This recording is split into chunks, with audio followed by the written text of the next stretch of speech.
Didi Demari long live. Didi Demari long live. Jai BPM ni. Jai BPM ni. Goजोन्थों।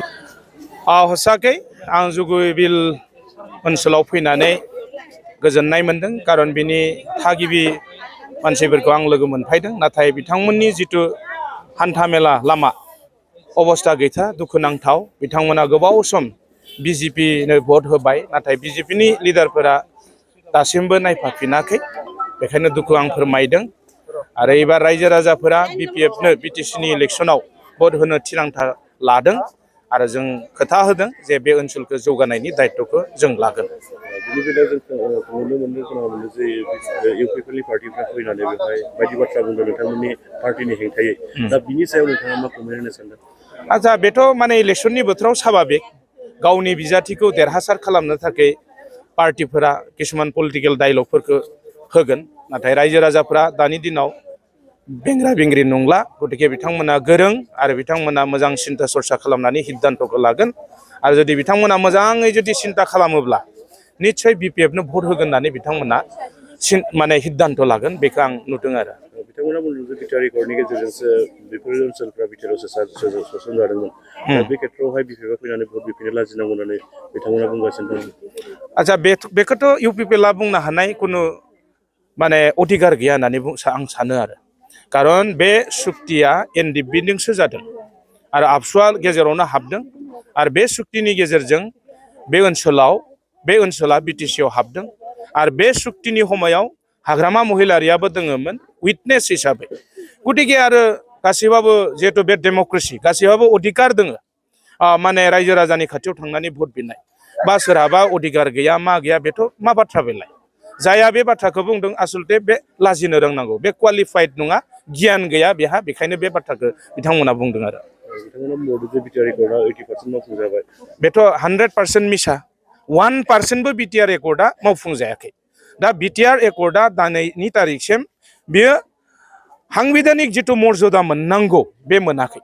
ओरैनो बर'फोरखौ बे BTR रेकर्डनि जुगिदि सान्ति मोनसे हान्थना होनो थाखाय जास्ट गभर्नरनि जुगिदि मोनसे नटिफिकेशन अर्डिनेन्स जारि खालामनानै माने मोनफा मोनफा खामानि मावबाय थादों आसलते बुंनो थाङोब्ला हसा खोथा बुंनो थाङोब्ला गभर्नरनि जितु अर्डिनेन्स जारि खालामनाय बे 1 इयारल'सो थायो बिनि बेलायाव आरो बिथांमोना बुंदों दे हा हुनि जेंनानि गावसोर सरकाराव फैफिनोब्ला गोबां हा हुनि जिखिनि आद्रा थानाय बे खामानिखौ मावफुंनानै होगोन होननानै बुंदों दा बिथांमोननि जि बुंनाय आरो नोंथांमोननि जि साननाय दा नोंथांमोना सरकाराव फैयोब्ला बेखिनि खामानिखौ मावफुंना होगोन ना हा हुनि जेंनानि बाथ्रायाथ' जोंहा 1 नम्बर इस्यु जों बेखौ जों मावफुंगोन इउपिपिएलआ बिथांमोना बुंबाय थादोंमोन परिबर्तननि नामाव हा हु होगोन होननानै हा पट्टा होगोन होननानै बिथांमोना मिसाहैनो प्रसार खालामबाय थादों दिनैनि तारिखआव सासे मानसिनोबो बिथांमोना गोदान पट्टा होनो हायाखै ओरैनो बातरुवा जायखौ बातरा होननानै बुङो बिफानि सम्पतिखौ फिसालानि नामाव ट्रेन्सफार खालामनाय बेल'सो जायहा सिगाङाव आबन्टन मोनदों बिथांमोननो मियादि पट्टा होनायल'सो गोदानहे हा होनानै बिथांमोना पट्टा होनो हायाखै जायफोरा भूमिहीन हा गैया बिथांमोननो हा होनानै बिथांमोना पट्टा होनो हायाखै बे लासिं सिंनि बाथ्रा इतिमध्य बिथांमोनाथ' 5 बोसोर सरकार दाबाय बिथांमोना गरिब गुन्द्रा न'खरफोरनो बेहेके फिसा फिसा बेपारिफोरनो 15,000 टाका होगोन होननानै बुंनायमोन नाथाय थाइसे थाखाबो होनो हायाखै सेल्फ हेल्प ग्रुपफोरनो 75,000 बिथांमोना होगोन होननानै बुंनायमोन 5 बोसोर जाबाय रावबो मोनाखिसै आरो न'खर न'खर साख्रि होगोन होनना बुंनायमोन साख्रि होनो हायासै मिसलिया गतिके बिथांमोना मिसा खोथा बुंनानै रायजो राजाफोरखौ थगायनानै भट लानो नाजादों आरो थांनाय 17 तारिख जितु आगष्ट 17 तारिखआव बीसीडीसी सेक्रेटारि आरो फरेस्ट गार्डनि जितु साख्रि केलेंकारि दं बेनि सायाव नोंथाङा मा बुंनो बीसीडीसीनि सेक्रेटारिया दिनैसिम स्टेट गभर्नमेन्टनिफ्राय फाइनान्सियेल कनकारेन्स मोनाखै आरो बे जायफोरा एपइन्टमेन्ट मोनबाय मोजां बाथ्रा एपइन्टमेन्ट मोनथों एपइन्टमेन्ट मोननायाव जोंहा बाधा गैया किन्तु बिथांमोननि दरमाहाखौ सोर होगोन कुइसना बेसो जिहेतु फाइनान्सियेल कनकारेन्स गैयाब्ला कुनु सेलारि होनायनि बेयाव बेबस्था थाया आरो बे फरेस्टनि जितु साख्रि नाम्बार 1आवनो फेरेंगाया गावनि फिसाजोखौ होदों होमबाथ' बेयाव दुर्नितिखौ जों नुदों आरो फेरेंगानि आगदा आगसि खिथु उनाव थाग्रा गासैबो मानसिफोरनि न'खरनि मानसिफोरा साख्रि मोनजोब्बाय दुर्नितिया बेयाव नुदों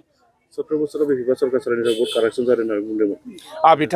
बिथांमोना बुंदोंमोन प्रमोद बर'आ 2020 सनाव फाइल गिदिर गिदिर लानानै रायजो राजानि गेजेराव बिथाङा बुंदोंमोन जे नै हाग्रामानि दुर्नीतिनि जिथु रेकर्ड जोंनि आखायाव दोङो जों सरकार दानाय लोगो लोगो बिथांखौ जेलाव हरगोन होननानै बुंदोंमोन नाथाय दिनैनि तारिखसिम बिथांमोना कारापसन जे खालामदों बिनि खुनु प्रमाण होनो हायाखै हाग्रामाखौबो जेलाव हरनो हायासै बिथांमोना होमबा जों मा सानो मिसा नोंथांमोना सरकाराव फैयोब्ला आइजो माहारिफोरनि थाखाय आरो इयुथनि थाखाय नोंथांमोना माबायदि खामानि मावनो थाखाय थांखि लादों आच्छा जोंहा मोनसे टारगेट दोङो जिहेतु जोंनि बिटिसिआव आनएमप्लयड समस्याया बांलांबाय थादों आनएमप्लयड समस्याफोरखौ जों साख्रि होनानै फोजोबनो हाया बेखायनो जोङो सरकार दाखांनायनि उनाव बोसोराव जों 100 crore जों बाजेट लागोन बे बाजेटखौ जोङो मा खालामगोन स्किल डेभेलपमेन्टनि थाखाय बाहायगोन जायफोरा drop out student matric pass जानानै हायार सेकेन्डारि पास जानानै बा क्लास 8, 9, 10 फरायनानै ड्रप जानानै थाबाय साख्रि बाख्रि गैया बिथांमोनखौ टेक्निकेल लाइनाव हरनानै थांना थानायनि राहा लामाखौ जों बिथांमोननो दिन्थिनानै होगोन आरो बे 100 crore जों खरसा खालामनानै बिथांमोनखौ फोरोंगोन थाइसे थाखाबो बिथांमोना होनांनाय नङा आरो आइजो माहारिफोरनि थाखाय बिथांमोनखौ सेल्फ डिपेन्डेन्ट खालामनो थाखाय जों बोसोराव 40 कोटी टाका बाजेट जों लागोन आरो बे बाजेटखौ जों 40टा समष्टियाव 1 कोटी करि राननानै आइजो माहारिफोरा जाहाथे फाइनान्सियेलि साउन्डफुल जायो बिनि थाखाय जों बोसोराव माबा मोनसे रां अनसुंथाइ होनानै बिथांमोनखौ डेभेलप खालामनो जों आसुनि लागोन आरो दिनैनि तारिखाव आंथ' नुबाय हरसिंगा समष्टियाव जोंजों कम्पिट खालामनो हानाय बा कन्टेस्ट खालामनो हानाय रावबो केन्डिडेट गैया जिहेतु बेयाव बिजेपिनिबो केन्डिडेट गैला जों आरामहै जितिलांगोन आरो हरिसिंगानि एमसिएलए संजय सरकारा बुंदों जे गावथ' सरकार थानाय समाव गोबां खामानि मावना होबाय होननानै दा बेनि सायाव नोंथाङा मा बुंनो नोंथांमोना रिपर्टार हिसाबै हरसिंगा एक्जिस्टिं एमसिएलए जिथु समष्टि दङ बियाव सार्भे खालामदो बिथाङा मा मावदों मावाखै आं आरो बांद्राय बुंनो सानाखै जेबो गैखाया अब्ला नोंथाङा हरिसिंगानि एमसिएलए जिथु संजय सरकारि बिथांमोनहा जे हरसिंगा आं बेखौ फेजेनगोन जोख्लायगोन निश्चय मानबा प्रमद बर' बिथाङा देग्लाय लिलि हटेलाव लाबथिंजानाय नङा बेखौथ' बुंनो हाला बे बिथांमोननि बाथ्रासै